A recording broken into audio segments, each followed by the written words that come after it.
part of the Dodgers Daily Network. I've got a 4-person stream going on. I have no clue if this is up. There it is. I see it right there. Okay, so, hey, you guys put me under the gun because I've never done this, and you were cussing my ass out, and you're like, hurry up because I want to talk about this big Dodgers win. And so, hey, I've got to say, I performed under pressure just like Kike, just like Teo, just like Yoshi, and all the bullpen guys. And, guys, I got to say, okay, I love the ring, Hernandez and Hernandez. That sounds good, doesn't it? Somebody, I don't care who. Like a law firm, man. Sounds good and worked good tonight. Heck yeah. Hey, listen, if there's one Kike Hernandez fan out there, how many years? I'm the one dude, and like, who thought? Kike went deep, baby. Let's go. I tried to talk you into the fact that he was pretty good. Hey, first of all, hey, Coach Holt, let's start with you, and let's get into a little bit of analysis of it before we continue to celebrate Yoshinobu Yamamoto. He was simply fantastic. You talk about all the money that the Dodgers spend. First of all, they get that money back, and, like Shohei Ohtani with having Shohei Ohtani days and all the merchandise they sell. So whatever. The price tag of it is whatever. But if they win a World Series because Yamamoto went out-dueled Yu Darvish, there is no price tag that is too big for somebody like Yamamoto. They're going to make their money back tenfold. Like you mentioned, Case, jerseys, the Dodgers make money hand over fist. I mean, they're going to get their money back on there. But us as fans want to get our returns. We want to see our part. Our part was watch him go tonight again. Darvish was great. Again, made two pitches, got hit out of the ballpark. Other than that, the dude was unbelievable. Yamamoto, what a great time for him to come through and do what we all been expecting. He was dirty from the opening inning. And even Schultz said it when I interviewed Schultz. He said the same thing. He's better than we've seen him. They knew they were in for a fight there, and he gave us 5 solid innings. How about 24 innings straight without a freaking run for a little brother? Yeah. Y'all see me do that for right little there? brother. For little hey, how brother. about Tatis's mouthy ass making the last out? Do you like that? I love that. You know how I am, Case. I love that. But think about it. 24 straight. This thing started out like it's going to be 10-9 every dead game in the series. Since then, the Dodgers bullpen, 19 out of 24 innings, Yamamoto 5. Shut out the number 1 hitting team in the National League, a great offensive team. We've talked about how good the bullpen's been. They were better than good tonight. They were outstanding the last 3 games. I mean, starting 6 innings on the night we were getting our butt kicked. They still threw 6 innings, a shutout ball, and since then it's 18 more. Got to love it. Pitching and defense, Coach, you know that. No doubt. Absolutely no doubt. And I'll tell you another thing, Coach Barikoff. We have defended the man. We've had a narrative as far as, hey, if the Dodgers don't win, whatever. But I'll tell you what, without a manager that, A, gets his guys' composure under control. The backs are against the wall. You got to keep it loose, but you still got to keep it business focused. But then also, I mean, the strings that he pulled in Game 4 with the bullpen game, and then tonight just when to pull Yamamoto, who to put in when. Coach Barikoff, the Dodgers, I am never, ever going to listen to anybody criticize Dave Roberts again. Even if the Dodgers don't beat the Mets or whoever it is, I'm not listening to it. The dude is a massive reason why the Dodgers are in the position we're in right now. All right, Casey, Tony, and Austin, first off, I've got my brother listening. I want to shout out the Sprinkle King Fantasy Baseball League. Their fantasy league is massive Dodger fans. And because I'm from Los Angeles, we've got a lot of Los Angeles people trying to get on board with this. My brother, all these people. Listen, Casey, this was incredible. We talked about it in the pregame show about legacy games, right, Austin? We talked about this. And I said it, and my phone has been blowing up, and I didn't realize how many people were actually or have listened to our pregame. Dodgers, Padres. Padres are the Clippers. You think I'm joking? I'm L.A., man. I'm born and raised in Los Angeles. The Padres are the Clippers, and it's so easy to say now. Yeah, of course, because we won. I get it, right? But Austin, Casey, Tony, listen, Yamamoto was spectacular. He earned his money tonight. Dave Roberts, I think all of us on here probably take a beating on social media. We do. I know I do. We all do, about Dave Roberts and his manager. Listen, the guy for 2 straight games has been phenomenal. No, for 7 months. Listen, yeah, I ask all the time, who is better than Dave Roberts? Okay, like he showed tonight, he showed the last game. Dave Roberts is Dodger through and through. I'm tired of the fans bashing on this dude. I once again called out Howard Cole to respond to me about his texts. He won't respond to me. Oh, yeah. But listen, Austin, Tony, Casey, what a night tonight. It feels so good to be Dodger fans. You know what? Like I talked about it. It's about what on front of the jersey, not on the back, and the Dodgers showed that tonight. We had Kike, who, like, let's be honest, has not been crazy, but in the playoffs he's a stud. Hit a home run, and the Dodger fans responded. Yamamoto, the bullpen, man, oh man, we could talk all night, but like this was just such a solid performance. Austin, Tony, Casey. Like, this is what Dodgers Daily's been talking about for months on end. I'm so pumped right now. Right? This is what we talk about on Dodgers Daily. Ooh. We don't talk about the hate and the disrespect when guys aren't hitting. We talk about the positivity. And Dodger Daily is shining through right now. Yep. Because this is what we've talked about, and the stuff we've talked about all year long, Austin and Tony and Casey, has come through tonight. And I'm proud of all you guys, man. Great job. I'm just so excited tonight. Hey, Austin, and in the pregame, you know, one of the questions I asked you as an analytical guy was, if Yamamoto's cruising like he did tonight, will Dave Roberts let him face that lineup for the third time through? You point blank, unequivocally did not hesitate. You said no. And boy, that took balls. He was cruising. But I promise you, if Dave Roberts would have taken Yamamoto out the way he did, because they were at the 9 hole at that point, Higashioka was up. But if he would have taken Yamamoto out and Evan Phillips gives up 2 runs right there, Dodgers fans would have crucified him. That was balls. You called it in the pregame. What a move. It was a great move. I agree completely with the move that Dave Roberts had, regardless of the situation. First off, got to give a congratulations to this Dodgers team and what they were able to do. This series took heart. This series took guts, and this showed the true character of this Dodgers team and showed that this is a different team in previous years. I'm so incredibly proud of the effort that this Dodgers team put in there. The Padres team that they went up against was a great team. Let's just flat out say it. They have phenomenal, unbelievable players and an unbelievable amount of talent over there, and their fans have a right to cheer on that team. So congratulations to the Dodgers, because this was a huge hurdle that they had to overcome. And it required them to make a whole variety of different decisions and put themselves in uncomfortable places. Dave Roberts decided to play the matchup game. They decided not to go through that lineup the third time, which it is pretty apparent for most major league pitchers that going through that lineup a third time, there is a decrease in the performance that you have as a pitcher. I think it was brilliant how Dave Roberts was able to utilize his A-team bullpen and the way that he was able to utilize it when he brought in an Alex Vesia to go ahead and get out Jackson Merrill, which Jackson Merrill has been great throughout this series.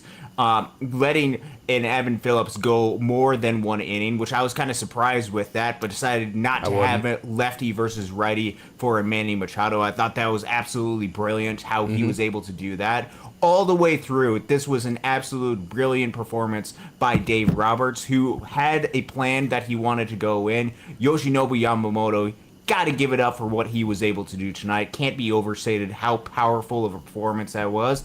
And the Dodgers got just enough offense, and now they're going to be facing Grimace and the New York Mets.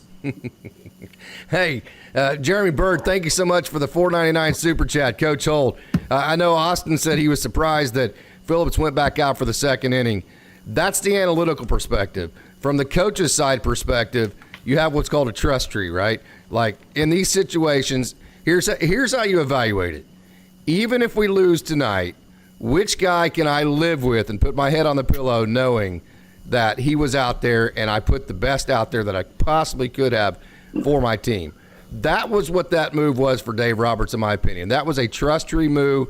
He put the guys he trusted in first. That's why Phillips went back out. So what do you think about all that, Coach Holt? Well, I've said this 1,000 times. I'm glad Austin's on it. Analytics is great, even on the high school Legion level we're at. It's great to have. It's great to have that information, but you go by feel. Phillips had 15 pitches that inning, right? Didn't he just have 15 in the one inning? Hey, it's game 5. I thought it was a good move to bring you back out, and I'll even go, Coach Mark Burkhoff there. In case you've heard me say this, Robert should have been manager of the year last year. Yes. They lost the whole freaking rotation last year. I know we got beat out in the division series last year, and nobody's happy. We all hate it. I don't even want to talk about it now. It's old news, but what he did in the regular season, when you lose your entire starting rotation, name any manager in the world who could have won by 14 games in a division after that happened. So he proved his mill. I know he catches a lot of heat because of some problems in the playoffs in the past. Hey, this is a next pitch. This is the next pitch business, the next pitch for him. He just made every move, great move. What's his strength? What's a Dodger strength? We all been talking about it for several days. It's the bullpen. So how do we win the game? They got 6 shutout innings. He comes to the bullpen game, which we said it's not a good move, but it's the right move. It's the best move for the Dodgers for that game. And they took a strength of their strength was a freaking bullpen. They showed it again. That's Dave Roberts saying, hey, I'm going with our strength. Hey, this is what we're good at, and I'm going to make it work. And he did. And I agree with Coach and all you guys. And I don't want to hear anything complain about him anymore. I know we may lose the next series, and they'll be after. They may even fire his butt. But he's a great manager, and I'll go down saying that. Yeah, absolutely. This one got him over the hump. This one, forget it. I mean, there's no way you can do anything but praise Dave Roberts no matter what happens from here on out. No doubt about that. This was a series, Coach Barakoff, to where, this was the first game. It took till game 5. I'll just show you how improbable this was and how great of a job Dave did. This was a series to where the Dodgers did not win a game in this series until game 5 because of their starting pitcher. This was the first game in the entire series, Coach. Well, if we want to be real, and I think that's what Dodgers Daily is, the Padres owned us this year. Yeah. They won the series. We didn't play well against them. Game 1 was great. Game 2, they lit us up. Game 3 lit us up. Game 4, we came back. In Game 5, in a must-win game, we talked about it on the pregame show a lot, Austin and Case. This was a game, the Padres needed to win for their organization, and the Dodgers and Dave Roberts needed to win this game. I don't know. Tony, you and I might be the old guys of this group in Case, but I always laugh. I say I've been a fan for 50 years, and I've seen a lot of Dodger baseball, but there was something different about tonight, we needed to win this for the organization, for the fans. And I'm I'm born and bred an LA guy. We needed to win this for Los Angeles. And my group chats with all my different Los Angeles people were different tonight. It was we wanted this one. And I didn't even think about the New York Mets tonight. There was no thought if we win this one, we got the Mets. I didn't even care about this. I wanted to shut Tatis up. I wanted Machado to strike out. I wanted to hit you. It was just something different tonight as a Dodger fan. And I don't know if it's because I'm such a massive Dave Roberts guy, but there was something different for me tonight as a Dodger guy. And Austin and Tony and Case, maybe you guys could speak on this, but I don't know. This feels good tonight. I'm okay. If we would have lost, I would have gone to bed and woke up and I would have watched Boomer Sooner, beat Texas tomorrow, in case you don't say anything. But as a Los Angeles guy, something was different. Why'd you have to go there? I'm in a good mood. But I don't know, man.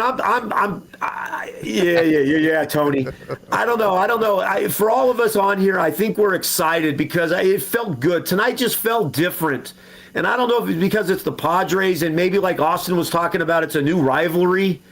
I still think Giants, I hate the Giants more than the Padres, but Austin's right. The Padres are this team now. They're young, they're energetic, they're really flipping good. Yeah. But it felt good tonight, and I know all of you three feel the same way, and I could go on forever, but it felt good tonight. This just feels different. Austin, we'll get back to you here in a second. I have a question for Coach Holt, though. Hey, we hit on it on a couple of shows ago that, we said a lot of times games are lost instead of won, and we appreciate it as competitors and as coaches and that kind of deal. When teams actually win games instead of lose them, like the other team did everything they could, it's just one team was better than the other. So we said it yesterday in our show yesterday what was really cool about Game 4 was that the Dodgers beat the Padres, and what's even cooler about, and what you said was, this is good. We want the Padres' best shot. It's great that it's going to Game 5. It's great that it's the two best teams, and we're getting the Padres at their best, right? So I think part of what feels so great about today is that the Padres did everything they could. The Dodgers just beat the Padres. It wasn't like the Padres pissed down their leg and just gave this series to the Dodgers. Mark said it. Austin said it. We've all said it. The Padres have a great team. That's why this is so good. This feels so good. This might be the two best teams in baseball right here, Case. In a division series when you get right down to it. We talked about this. Maybe whoever wins this series is going to end up winning the whole thing. Now, there's a lot of work to be done there. I don't want to get cart out for the horse or anything like that. But no, the Dodgers did everything they had to do tonight. The Padres, hey, dude, you just faced some guys that were better than you tonight. That's a game of baseball. Hey, you go on to the next pitch all you want. The next pitch is lighting you up, and you're not hitting it. Well, they have 2 hits, so 9 innings, 2 hits tonight. You don't do that against that team. To shut them out 2 days in a row, right? I mean, you got to give it up to the Dodgers pitching staff. And we used the word gritty several times, and as coaches, we always do that. And we talked about that. This team, and I haven't said that every year, and Coach Bearcroft can feel this out. He's been a Dodger fan a long time like me. I haven't always seen that grittiness out of the Dodgers. But this team has showed that because they had to battle right to the very end of the season, in my opinion, and a lot of other people's probably, that they battled right to the end of the year. They had to scratch and claw the entire season, and they carried that in. Hey, a lot of people thought it was over, Case. We're talking today about, hey, we got to wake up. Hold on a minute. Win this game tonight, we go home. People were acting like it was over because we got smoked out there 10-2, And but I think all of us on here looked at it and said, hey, just wouldn't get back to LA. You never know. We knew Darvish, so what? Get a couple of runs. And here we go, shut them out again. So I think both teams did exactly. I mean, obviously the Padres didn't score, but they didn't give the Dodgers anything. He made a couple of pitches, got them on the inside part of the play, didn't do a whole lot, and we smoked them out of the ballpark, and that was the difference in the game. I'm just going to go ahead and say the Dodgers shut the Padres out in the last 2 games because the Dodgers pitching, Austin, they forced that situation. The Dodgers pitching was that good. They didn't walk anybody. They didn't give any free baseball. And, the only game the Dodgers lost, they made 2 errors, right? Yeah, that is absolutely right. The past 3 games, for the most part, the Dodgers. Hey, Austin, can you turn your microphone up any? Do you know how, is that possible? I can maybe turn it up. You seem like you're a little bit lower than everybody else, but that's okay. Keep going on. Yeah. The coaches are yelling over here. So. Yeah, I'll just talk a little bit. The old guys yell because we're old. We can't hear the analytical guy up there at top, he's quieter than everybody else. He's smarter than us old guys. The Dodgers pitching the past 3 games, you got to give it up to that. Even though the errors that happened in the Game 3 kind of forced things to spiral out during that 3rd inning, it has been absolutely brilliant. And what I loved about tonight's game and tonight's pitching performance was just the way that they were able to attack these Padres hitters. And I noticed this something earlier, especially with Yamamoto. He was able to use the Padres' aggressiveness against himself. The most important part of the game Dodgers pitching was, obviously every pitch is important, but it was when the Padres had 2 runners on and Tatis was up and Yamamoto was going and facing him for the second time. And on a 3-1 pitch, getting Tatis to be able to roll over that into a double play, most crucial part of the game because of the way Tatis had been performing throughout the entire game. I thought the way that they were able to approach them, getting Manny Machado to swing and miss a lot of pitches outside of the zone, and he got a couple of pitches inside the zone, and he seemed to be swinging for the fences. A lot of that came up just a little bit short, thankfully for the Dodgers. I liked the game plan that the Dodgers pitchers were able to go, and just the execution that they had. I remember it was later in the broadcast where they threw a bunch of different arms at players like Fernando Tatis Jr. during the past couple of games. Saw I think he mentioned like 7 different pitchers during the course, and the only pitcher that he saw twice was Yoshinobu Yamamoto. Might have seen Blake Trinan twice. Great I don't point. remember how Great exactly. point. They had that game plan going into that as far as different ways to attack these hitters, and I think providing them with different looks, not allowing the Padres hitters to get comfortable at the plate and force them to play a little bit more small ball. They weren't playing a really more small ball. I think they were looking to ambush this Dodgers team early and hit the ball out of the ballpark. And the ball wasn't flying for the Padres. It was flying for Kike Hernandez and Teoscar Hernandez for the Dodgers. And the Dodgers had a better game plan against this Padres team tonight, and they were able to execute better than the Padres. Really great performance by this Dodgers pitching staff. It makes you have a lot of belief going forward that even though they don't have necessarily the depth that they wanted to in the starting pitching realm for this Dodgers team, they still have a lot of really good arms that are part of this rotation that are going to be with this team moving forward as they advance on to the National League Championship Series. No matter what situation they put in, Dodgers have great pitching. You got to feel good about their chances. Hey, Coach Barakoff, I always say, Coach Holt says this all the time too. 1-0 game, 2-0 games. A lot of people think those are boring. I tell you what, the way that I put it, like tonight, that's like watching a football game and it's 4th and goal with the game on the line for 3 hours. I mean, that's what it felt like to me. Listen, man, we talked about it earlier today that like every walk, every pitch was like, I mean, thankfully my Every wife decision. said, let's like cook dinner tonight. So we were able to walk around the kitchen a little bit, and it got to be the 8th inning, and I was walking around. I couldn't sit still. Like, there's something different. Like, we talked about it, Austin. Like, you know, Austin and I were texting during the game, and it was like every pitch was meaningful to, like, it's playoff baseball. And that's what like we're saying. Like, Dodger fans, we're very lucky that we get to experience this. Like other organizations, other fans don't get this all the time, and yet here we are every year. We get to deal with this, and like tonight was just, man, it was just so electric, and I'm just so excited. Casey, I don't even know what to say. Austin and Tony, I don't even know what to say. I mean, I'm so excited that we got past this, because when you believe in your team so much, and when you fight for like Dave Roberts and Gavin Lux and those guys that everybody wants to like bash on, like this feels good. And like it was great. Ohtani, what did he strike out 3 times tonight? Yeah, like, Tanner Scott got him. And we like great. Who cares? Who cares? Freddie was masterful at first base.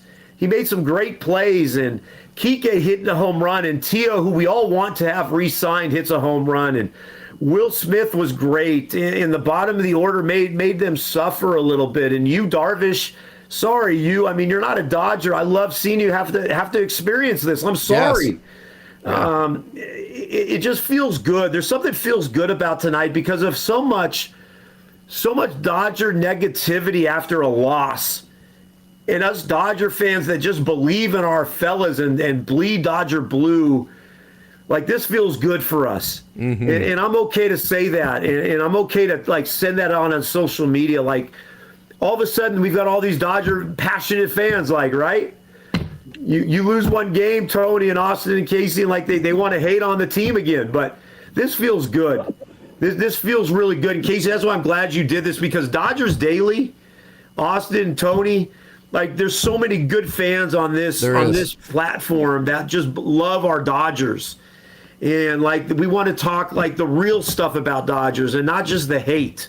Yeah. And this feels good for everybody that follows us. And, Casey, you've done a great job with this, man. This feels really good tonight. It does. Hey, Coach Holt, one thing I was very impressed with. I know I've heard you say this a million times. You said it to Robbie whenever you brought him in. It was like you're holding a loaded shotgun whenever Vinny ran out of gas in the state championship game, right? Yeah, that was probably child abuse, by the way, what you did to Vinny Ed, right? I should have gone to prison after that game, but go ahead. But, hey, the first thing you told him was, no matter what you do, just throw strikes. That's all you get. For everybody here to love you, all you got to do is throw the ball in the strike zone. Whatever happens beyond that happens, right? So what the Dodgers did tonight to Yamamoto is they took away his splitter, because the splitter is too unpredictable. Yes, it's a nasty pitch. Yes, it can get swing and miss. But yes, in a big environment, it's impossible to throw for strikes. So instead, they tried to spot up the fastball, which he was using both in and out. And then they used the slider and the curveball, which is a little bit easier to land. I thought that was brilliant. No, it had a great plan with him. And like I said, we talked about before the game, in previous days, what the problem was with him. You know, they talked about tipping pitches, blah, blah, blah, whatever. You still got to hit it. Even if he was tipping pitches, you know, it's not the way Kopech threw tonight. He could tip pitch. Everybody knows it's a dadgum fastball. It's 102. Hit it, buddy. You know, so it doesn't matter at that point. whether he's tipping, whatever he was. They had a great plan tonight, but give him credit. He executed pitches in the high stress. I know he pitched the World Baseball deal. It was great in that too, but I feel like they gave him margin for error, though, don't you? Yeah, yes, absolutely. He gave him margin for error, and he looked so relaxed pitching tonight. I mean, he really did. And there was a couple of situations I thought, oh crap, here we go. But he never got to that point. He kept coming and he kept landing pitching. Had him really off stride the entire time he was in there. So, I hear this, Dave isn't a big game manager or whatever, and I just remember he has the biggest stolen base in Boston Red Sox history. If you listen to Tim Neverett, who I interviewed a couple of weeks ago, who was one of the broadcasters with Boston when Mookie was with them, he just goes on and on and on about Mookie Betts and how he performed in the postseason. But anyways, I'm getting there to say that Dave Roberts now is 6-2, Austin, in either Game 5 or Game 7, the last game of the series, the do or die game. 6-2. That's pretty impressive. Let him know, Austin. Let him know, Austin. It is very impressive. He wins a lot of games during the regular season, which, let's be frank, it puts the Dodgers in a position to be able to perform during the playoffs. Have things always been perfect with Dave Roberts and the Dodgers team? Of course not. They haven't always been perfect, but that's going to be the case with every single team in the game of baseball, especially during this era where there's a lot of unpredictability. There aren't a lot of dynasties that are in Major League Baseball anymore. And when you have a manager who has performed well during those elimination games, who has built a culture with this Dodgers team that obviously the players love, that obviously has helped bring this team to the brink, it is absolutely amazing what he's been able to do. Today was a legacy win for Dave Roberts that keeps him with this organization, that's going to continue to keep him to set up to win a lot of games, to win postseason series, and potentially win, hopefully, World Series. That is the goal, and that is what Dave Roberts has helped with this team and the position that he has helped put them in. Incredibly proud with this organization. It first starts with the players and what they are able to do, but the manager goes a long way as far as building that culture. And today, the Dodgers culture was able to shine through. And I believe in this culture. I believe in this organization and what they are building up. And today was just a reinforcement of that culture. And if that is what I'm proud of the most, I'm proud of that. Super proud and happy for these players. They got more baseball to play. We got 8 more games to win left on this season. Couldn't be more excited about it. Hey, Coach, you talk about this all the time. I'm gonna get back to you here in a second, Coach Barakoff. This is for Coach Holt here, though. You talk about in our shows all the time that one game always affects the next, right? So I want to go back to, I think this is going to get overlooked, and I don't want it to. I want to bring it out right now. Walker Buehler, whenever the Dodgers made the 2 errors, could have packed it in right then and said, this has been a shitty year for me, screw this, and gotten 2 innings. If Walker Buehler right there shuts down, then the Dodgers have to blow the bullpen. They're not set up for the bullpen game. They're not set up for today. So I want to go back to Walker Buehler. Yes, the Dodgers did not win that game, but the fact that he got you 5 innings played a big factor in the way Dave was able to use the bullpen in the last 2 games, in my opinion. Well, let's go back. His last 2 starts, he had his best start of the year was probably the San Diego game towards the end of the season in a key situation. But yeah, we talked about it that night.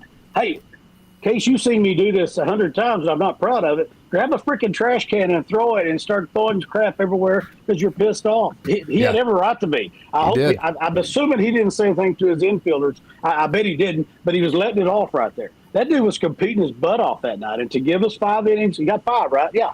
Give us those 5 innings, like you said, it does set your bullpen up. If he's out there, we talk about the snowball effect. If he only goes 2, here we go. It affects us the next day and the next day. As all of us coaches know, it affects you from 2 or 3 days. It affects you next week. Of course, it wouldn't have been next week if you lose the series. But, yeah, that was huge for him to at least stay in there long enough to give 5. They were able to use the bullpen and set it up what they were able to do the last 2 games.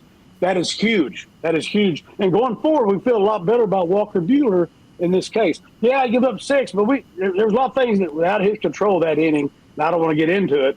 I don't want to be negative about anything, but a lot of things out of his control that inning. And his last 2 starts have been pretty dadgum good. That makes it feel a lot better. No doubt, no doubt. Coach Barakoff, I know probably the tensest moment for you all night was when Alex Vesia came out injured. And I'll tell you the thing about Alex Vesia, he's just such an emotional dude. His up downs are very difficult because he gets the 3 outs, he gets emotional, then he has to sit down. He kind of comes down from those emotions, and then to have to kind of get that adrenaline kicking back in to go back out on the mound, it's very difficult for him. But he was going to go back out to get Cronenworth and the 2 lefties there in that next inning, and then he comes up hurt. I know that panicked you a little bit. Did you trust Michael Kopech in the situation? Tell us how you were thinking at that part of the game. Yeah, Casey, let's be honest. I texted you and said, I don't know what the heck is going on. I was really nervous about that. But, Kopech, I think we talked about it, just you and I, on one of the shows, that I think his first outing, he has never experienced that adrenaline and that emotion before. And he was, the last 3 out or whatever it was before, he was all over the place. Tonight looked like he was settled in and like, I'm a Dodger now, and this is what I was brought here to do. And in that finishing pitch at 102, holy smokes. I mean, I think I got 15 different text messages from Dodger, my buddies, and everybody just had fire emojis. 102. I think, Austin, I texted you 102. That's all. Like, yeah, Casey, I was worried because Vesia is that type of dude that, like, we want emotion from the Dodgers, and he gives you that emotion. And then for him to, like call out Dave like I'm hurt or something, like, by the way, I watched him throwing champagne on himself, so hopefully he's not that bad. Yeah, but I called that one, by the way. We'll keep that one under the sheets. Yeah, but Casey, you and I texted back, like, what are we going to do now? And I was texting my brother Jeff, and I'm like, where are we going now, like, for these next 6 outs? And Kopech's 3 were phenomenal, and that just gives me a lot of excitement for this Mets series, that this guy now has been part of a big-time atmosphere and series, that he's going to go into this Mets series ready to go. And he ended that with 102, and it was like, man, oh man, like it was just a BB right there. And like, that's the only thing, as a high school pitcher, I wished I could throw, and that's why I'm not. That's why I'm a basketball coach, man. It was beautiful to see, right? I know everybody on this thing was like, that's what we brought this dude here for, right? Tony and Austin, right? Yeah. Hey, and too, Coach Barikoff, I mean, I'll get to you here just this next. I got a question for you here in just a second here, Austin. But Coach Barikoff, is there any? Am I being too tinfoil hattish? You know, Kopech, Dave said that he felt like he's a little bit nervous that first time out, wasn't finding the strike zone. So with Alex Vesia starting that next inning, Kopech knew Vesia was going to start. Then all of a sudden he's hurt. Now Kopech didn't really even have time to get nervous, right? Do you think that kind of helped Kopech in that situation? Yeah, he didn't have time to get nervous? Think about it. He wasn't sitting out there in the bullpen with them telling you, all right, here's who you're going to face. Here's like Austin in the analytics, like we like on analytics, like it was just like, all right, here you go. But as a coach, and I don't coach baseball, I coach basketball, but once you've experienced something and then you get to do it again, it's a whole lot easier. Yes. And I'm telling you, I don't think it matters, football, basketball, baseball, whatever it is, Kopech looked comfortable tonight. He looked like he belonged tonight. Like the last outing or the first outing that he had in this playoff series, he was questioning himself and the ball was high in the zone and it was wild. Tonight, that dude was dialed in. Like he felt the emotion. He felt like, I'm a Dodger now. I'm representing this thing on the front of my jersey. And that 102 to end it, man, what a great feeling for him and for our fan base. No doubt about that. And I kept hearing in Game 4, which I was like, hey, go ahead and do it. Please do it. But, Austin, I kept hearing, hey, Mike Shield has the luxury to manage to Game 5. And I kept thinking, man, you better damn well not do that, because I'm telling you, if you give the other team momentum, even in professional sports, once that snowball starts, you ain't stopping it when it's a team like the Dodgers. So I felt like maybe the lack of sense of urgency from the Padres knowing they did have a Game 5, maybe worked to the Dodgers' benefit.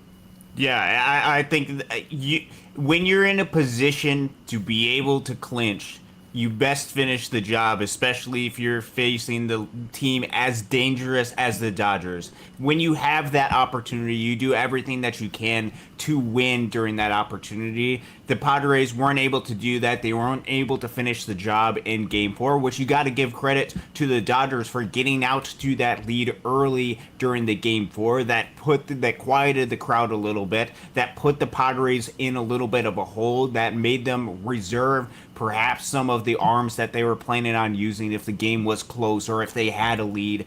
The Dodgers put themselves in the best position. They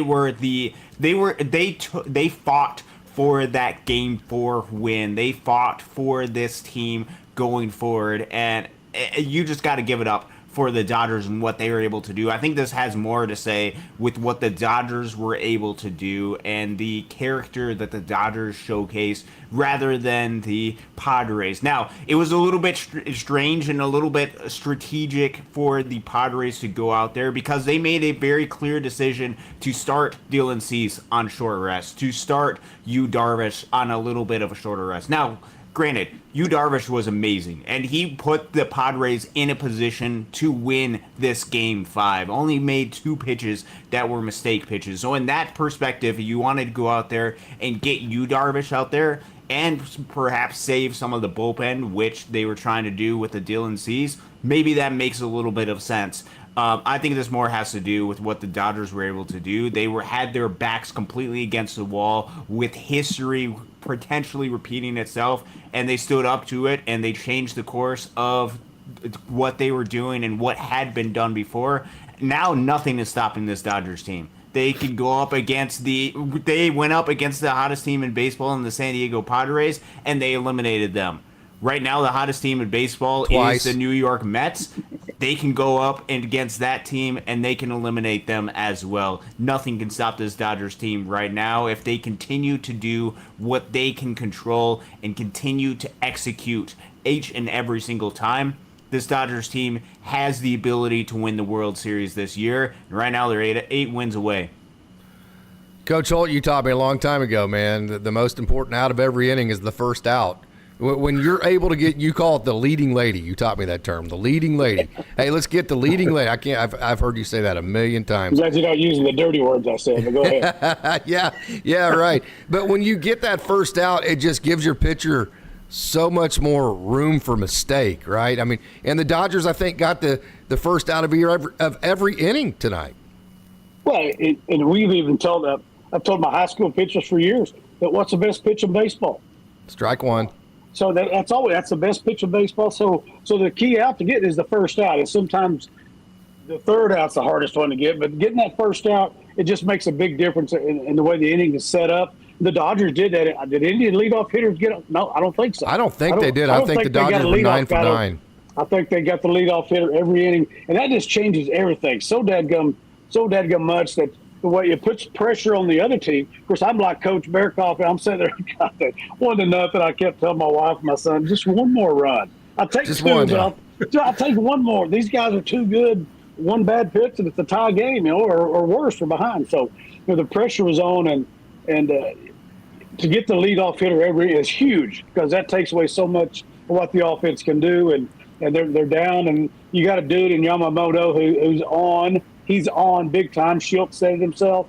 And then you know what the bullpen already looks like because they've already shoved it against you several times. Yeah. And so the Padres are feeling the heat tonight.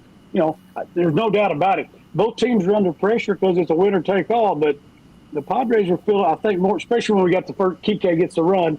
You're sitting there going, this may be a 1-0 game the way this thing's going. And of course, it ended up being 2-0, which made us feel a bit better. I love what you guys are talking about. Coach Bearcoff all ago, every pitch. That's what we love about the game, but that's what drives you nuts, man. In case you hit it right on the nail, it's 4th and 3, every dadgum pitch. Really, you just can't relax. You're sitting there chewing your fingernails off or whatever you're doing, having a drink of some good lemonade or something, whatever it took to do that. But it just it was a great game, 2 great teams, and the Dodgers won it. So that's awesome. Tony, I'm lucky at Oklahoma City University. I was around Denny Craybaugh for 1 year before he passed, and I learned a lot of baseball from that man in 1 year. And now Keith Lytle is our manager at Oklahoma City. Oh, man, you got it. Keith, awesome. And listen, what you have said is what Keith always walks by my office. He says, how you feeling as a Dodger fan? And I always say, Keith, man, I don't know, man. He goes, got to get that first out. So There you go. It's old school baseball right there. And I've been lucky. Yep. I've been lucky to be around two really good baseball guys. And Tony, you're spot on. That first out is so important. To the best. The guys we talked about, Denny, his father was a great coach for years at Rose State. So Denny learned from the best, and he's a great coach, rest his soul. And the Keith Lytle is big time. He's been a hitting guy for the Dodgers, for Oklahoma City Dodgers for a while. Or I guess that's what they were. And he's worked a lot of our hitters here at Stillwater. So Keith's amazing too. So you're around them there, right there, man, at OCU. So I'm glad to hear that. I think something like those guys. I got so much respect for those two guys. Yeah. Hey, we have another super chat in the chat here. Alex the God, thank you so much. Our wonderful moderator made him a moderator earlier today. How about the entire pitching staff ending the series with 24 consecutive shutout innings? How about that, Coach Barikoff? Well, listen, we talked about it earlier. I mean, like Austin, right?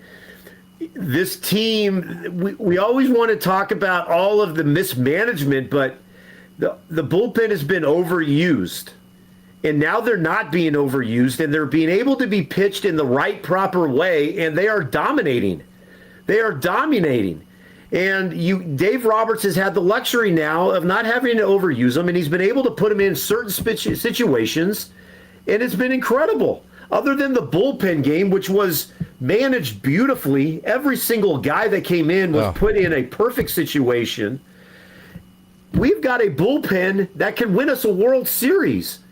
If we can get our pitching staff, Austin, with the analytics right, you tell me I'm wrong, can get us to 5, 6, 7, 8, 9. We've got 4 guys that can get us through that.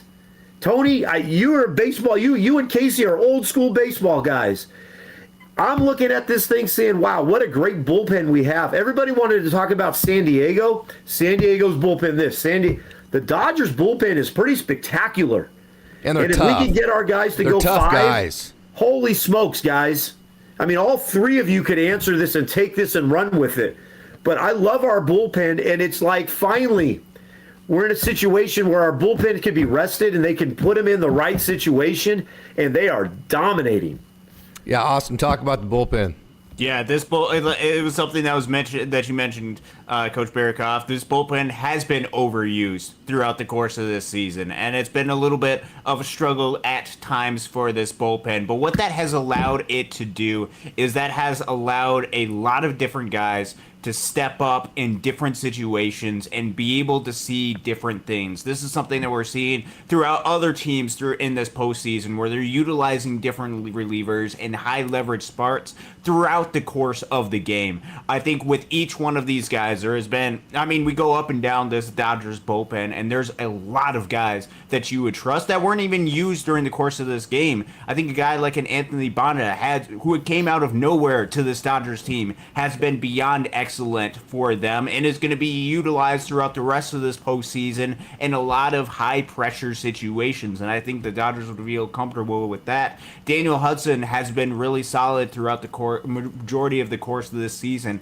I think they can rely on him, and then you're talking about having 6 deep that you feel comfortable with, that you can utilize, especially during this postseason format, where you're going to have some off days that are going to really help get this bullpen some of the rest that it actually needs. And then you start looking around and saying, hey, we have enough arms to where we can be able to piece together different outings. We just need to piece together enough to get 4 wins out of 7. If we can get those 4 wins out of 7, that's exactly right. If we get those 4 wins out of the 7, it will be 100% worth it, and that's exactly what you need. Man, there's teams like the Tigers only have 1 starting pitcher that they're going out there with, and they have a bunch of bullpen arms. The Dodgers have great bullpen arms that they can throw out there, and they can piece together enough innings in order to win it all, in order to go out and beat the Mets and whoever they're going to face in the World Series.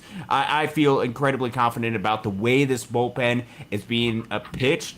I like the matchup game that you're going out. I like utilizing Evan Phillips in the situations that they have, where he can go out there and face the top of the lineup, face the most important guys during whatever portion of the game, whether that be the 6th, whether that be the 7th, 8th, or whether that be earlier in the game if they need to get some crucial outs.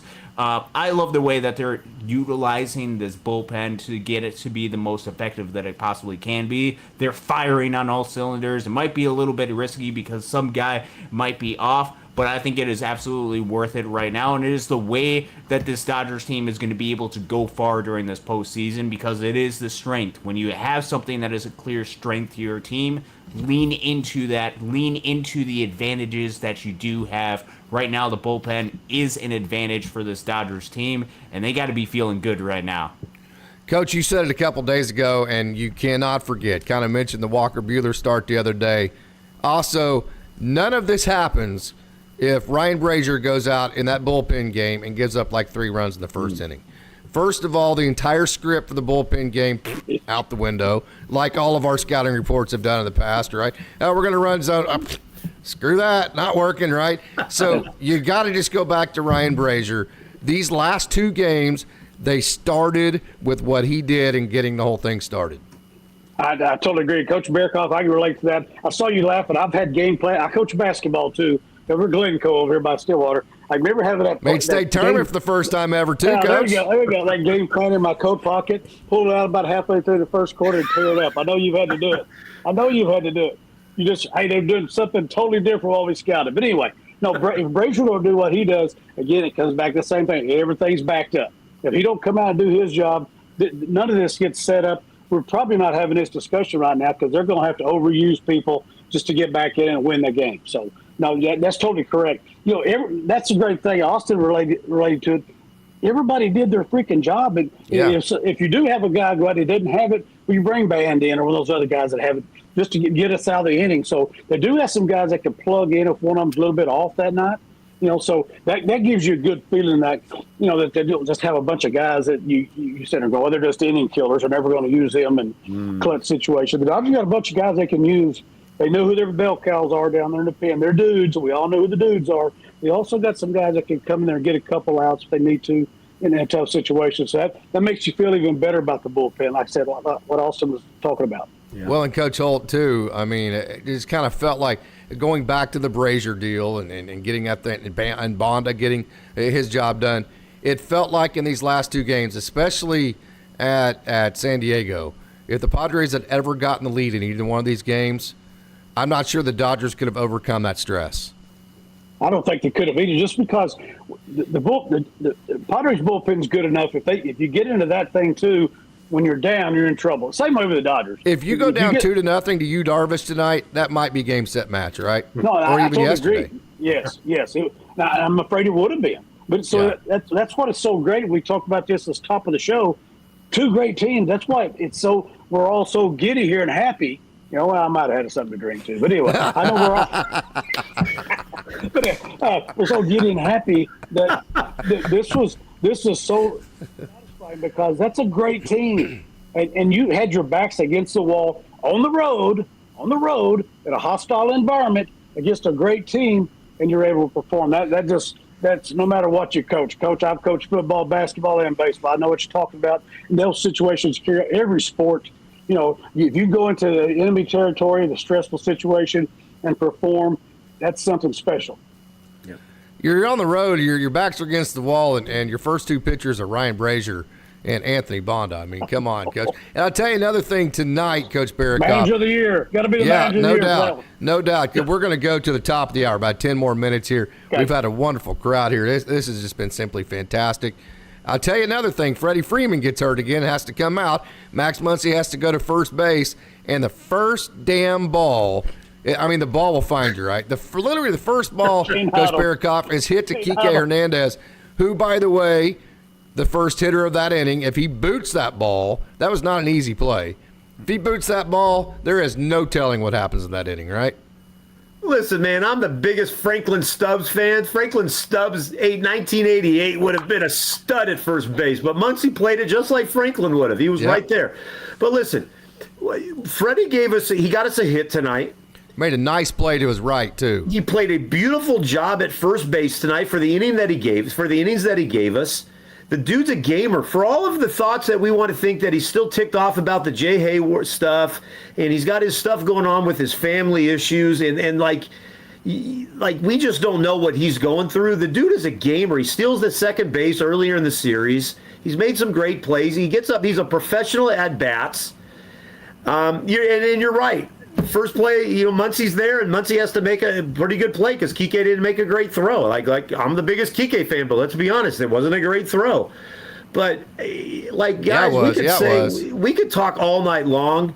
I'm not a big John Smoltz fan, but he said something very, very interesting in this series that when you go with all this bullpen stuff, you got to rely on every guy to get 3 outs, and the likelihood of that happening is very rare. Yeah. That showed you how good the Dodgers bullpen was. They were able to get out after out after out, and there was no hiccup in that rotation at all. And that was a testament, I think, to the Dodgers bullpen. And John Smoltz, we can say whatever we want. Like, I'm not a big fan of him, but he was right. It's very hard to have every guy come in and do their job. That's it doesn't matter what sports you play. You're right, Tony. I've coached football, basketball, baseball myself. That's very rare. And that shows you how much this series meant to the Dodgers against the Padres. And it's almost like we got past the Padres. Now, I hope the Dodgers continue the same intensity against the Mets. But, like, this was a big-time series. The Padres are really good. As much as I joke about the Padres being the Clippers, fellas, the Padres are really good. Yeah, they are. They are really good. They gave the Dodgers no margin team. for error, none. The Dodgers had no margin for error. Exactly. Kike couldn't make an error. They couldn't give up runs. All the bullpen guys. I mean, the Dodgers literally had no margin for error. Yeah. Exactly. Okay, Austin, talk about exercising demons. Dave Roberts, I feel like, exercised a lot of demons today, regardless of what goes on. Just because if you flame out again to an NL West rival for the 3rd year in a row, it's tough for anybody to defend you, even us. I mean, I think we would all have to admit that. That's just, I mean, even if we think he's great, I still don't know how to say, yeah, but when somebody says, well, you flamed out in the NLDS, what do I say to that in response, right? So there were some demons to exercise there, no doubt about it. I'll tell you somebody else who exercised demons in a Dodgers uniform. The Dodgers do not win this without Mr. Mookie Betts.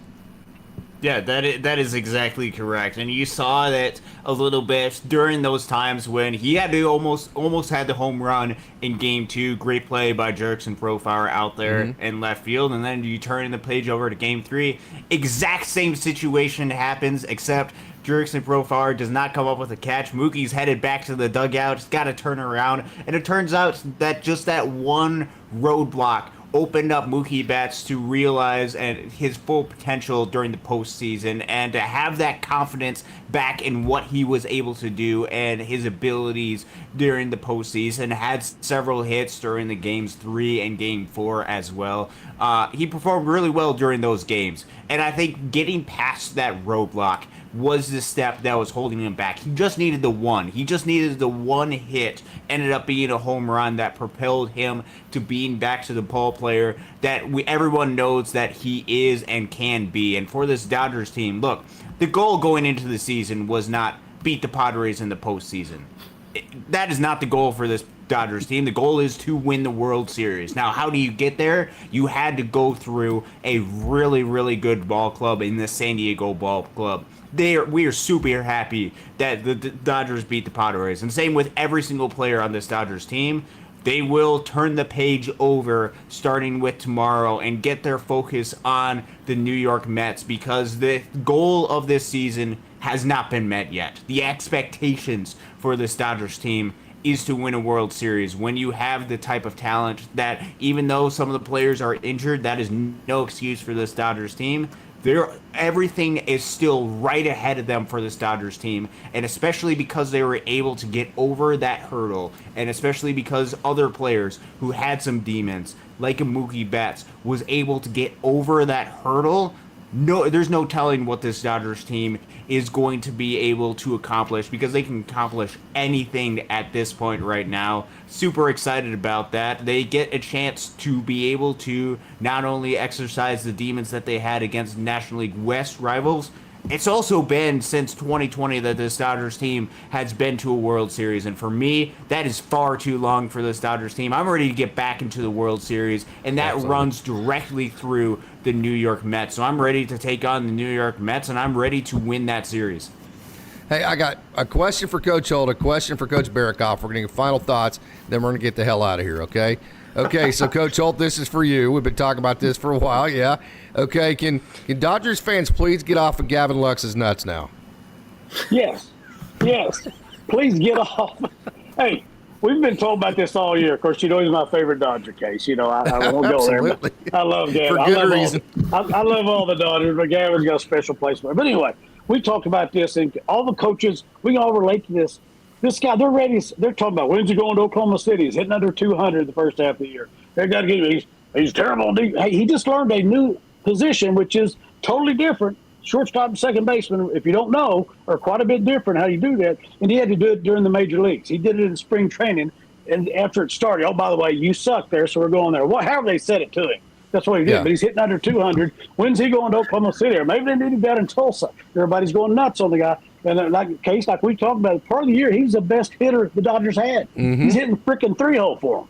So to look at where he was at there offensively and to where he is now, that just tells you the type of person he is. And Coach Barrakoff mentioned these kids. I call them kids because I'm an old fart. I'm older than all of them. I'm old enough to be their dad. But these kids are so – they're great people. They have to be. What Freddie's going through off the field and what he's going through with injury, what Gavin's been going through. There's always some 19-year-old from Puerto Rico down there in the minor leagues that wants your freaking job, and he's good. Those guys have pressure on them every day. For these guys to perform like that on a daily basis, it's so impressive. And now, even in the tighter area now of the best players in the world, the best baseball players in the world is who you're seeing every day, and to be able to perform like that, it just means so much more. But, yeah, Gavin Lux, it's time to get off of him. I mean, the dude has had big hits down the stretch. He's battled down the stretch. He's up over 250-something now. He's played good defense. He can do a little bit of everything. If nothing else, he's proven to himself and everybody around, if they'll listen and pay attention, hey, I'm not going anywhere quite yet. I'm still here. Yeah, absolutely. Coach Barrakoff, final question, and then we'll go around the horn with final thoughts. Jurickson Profar, Manny Machado, Fernando Tatis Jr., what winter league will they be playing in to talk their shit to?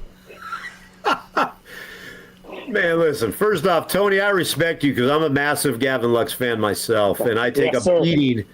I take a beating on a lot of different Dodger platforms about my love of Gavin Lux, and so it's good to feel another guy out there that is going through what I'm going through. Listen, Casey, Austin, Tony, you've probably heard me talk about it enough. I just never understood Dodger fans clamor for the young guys to come up. When they don't produce, they want them to be gone. And I just never have understood that. Gavin Lux has been spectacular at second base. He's made some very, very big plays in the last month. He's hit great since the All-Star break. I don't know who else the Dodgers. That's the problem with Dodger fans is as Dodger fans, we think we can just go get the best second baseman and we just want to discard Gavin Lux. And the second he does bad, it's get rid of him. And it just drives me nuts. And Austin, you see it because you follow the young guys, and Casey, you do too so much. And Tony, it's like Gavin Lux is a stud. And we're lucky to have a second baseman like that who's steady. He's very steady defensively at second. He's a good 7th, 8th spot hitter. And I just especially have never from the All-Star break yeah. on, yeah. Yeah, I've just never understood the Dodger fans wanting to hate on him. Like, did we hate on Steve Sachs that much? Did we hate on Dave Lopes that much? I just don't get it. And so, but I'm happy to see Gavin Lux be successful. He's 7 games away, if we want to say 7 games away from a World Series.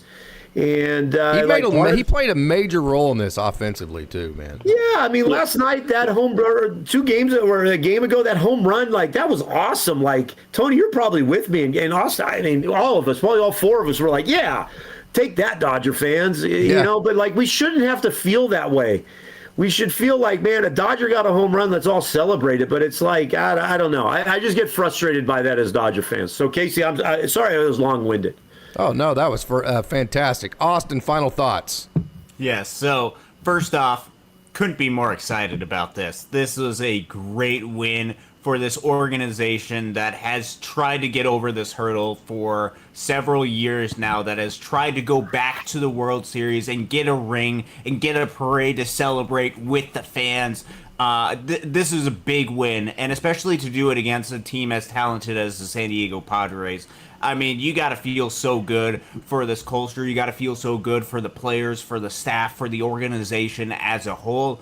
Great win. This is one of the best wins that the Dodgers have had in recent memory, but it is only the start of things to come for this Dodgers team, and it should be only the start. The Dodgers now get to head out, and they get to play some games at home against the New York Mets starting on Sunday, and it's going to be an intense league championship series. This Mets team also wants to win desperately. They've got the magic working for them. They've got seemingly all the good luck charms that are working for them. This Dodgers team is going to have their hands full against Grimace, against the New York Mets, against all of the memes that the Mets have had. And it's not just the memes. It is Francisco Lindor leading a fantastic team that's going to give the Dodgers just about every single thing that they can handle. But they were given the best shot against the San Diego Padres. And if they were able to handle the San Diego Padres during this shorter game series with their back against the wall, and they were able to shut out the San Diego Padres offense for 24 straight innings with the pitching staff, with all of the injuries that they were able to handle, they can go out and they can handle the New York Mets. Couldn't be more excited for this Dodgers team. This is a great day to be a Dodgers fan. Take a step back. Enjoy this for what it is. Wake up tomorrow ready to beat the New York Mets. Coach, I'm gonna go ahead and bring it out because this is what we called you on our state championship run. Final thoughts, Tone Loke. I thought you was going to say Captain Red Ass. I thought you guys called me Captain Red Ass. No, you're Tone Loke. Man, when we're trying to win championships, your name is Tone Loke. Tone Loke is a lot cooler name than Captain Red Ass. Absolutely. Anyway, I'll take both of them because I earned them both. But anyway, I'm just thinking, you're 3 innings into game 3 on the road. You're down 10-1. Everybody's got the shovels out. They're throwing dirt on the Dodgers. This is done. There's no way, hell, look at the Padres. Everybody's celebrating over there. They're doing all their antics and all their celebration. Who knew that's the last runs you suckers are ever going to score again? And that just is says so much about the organization, the way the staff has set that up. And not just that, like you mentioned earlier, Case, those kids had to perform. I could have the best play in the world. Again, Coach Barakoff, I'm tearing it off. Start the second quarter, tearing it up, throwing it away because it ain't working. It's not. But they had the greatest plan, but those kids performed, and they did it for 24 straight innings.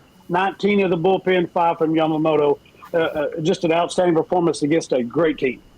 Coach Barakoff, you are an L.A. native. You grew up not an Angels fan, an Orange County Angels fan, correct? You grew up a Dodgers fan, so I am very interested to hear your final thoughts. Yeah.